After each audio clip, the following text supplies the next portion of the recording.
How difficult was it to learn French and the other native language? Did you learn them before you left? Okay, so it was very difficult. My exploration with learning language did happen during my high school years. So for all 4 years of high school, I was taking a Spanish course. I took up to AP Spanish.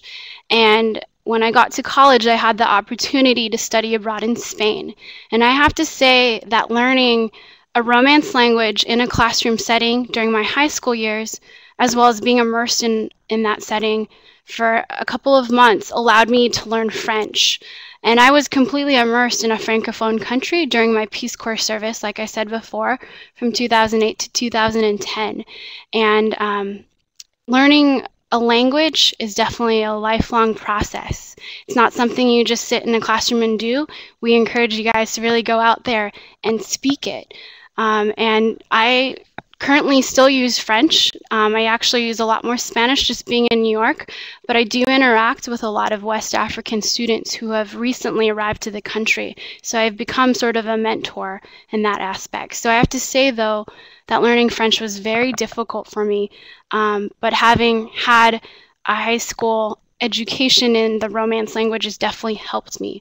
But being immersed in it actually was the biggest benefit of all. What was your favorite memory as a Peace Corps volunteer? Okay, so while I answer this, while I answer Monica's question, I want you to look at this question that I have on the slide. What is the largest water source in West Africa called? But I will share with you the best memory I had actually happened in this river. The fact that I lived on this river, it just shows you how important language really is. And this memory could have been quite deadly. For those of you who don't know, hippos are the most dangerous animal in Africa. And I learned this the hard way. I did not know the local term for hippo. And so I made friends with all the kids in my village. And during a particular day during the rainy season, we kept jumping in and out of the river, doing cannonballs, teaching each other how to do flips into the river. And I remember this one jump that I did a really big cannonball, and all the kids were, so happy. And I look around, and they didn't follow me in the river, so I knew something was wrong. And they were pointing behind me and saying, "Mali, Mali." And to me, Mali, you guys I'm sure know, is a Francophone country that borders Guinea. In my head, I'm thinking, why are they yelling this country to me? And I learned at that moment from turning around where their fingers were pointing that there was a family of hippos pretty close by me. So I immediately got out of the water and learned from that day on to never forget the Malinke word for hippo, which is Mali. So that was quite a memory I had, that I survived that, and it's definitely something I like to share with people. What exactly are you doing while residing there? Are you giving money, feeding the hungry, clothing people? I know I read something about teaching. Do the children enjoy learning, and can they speak English? Yeah, so that's a great question, because I think a lot of people see our name, Peace Corps, and think we're a very altruistic organization and that we give away things, possibly feed people and clothe them.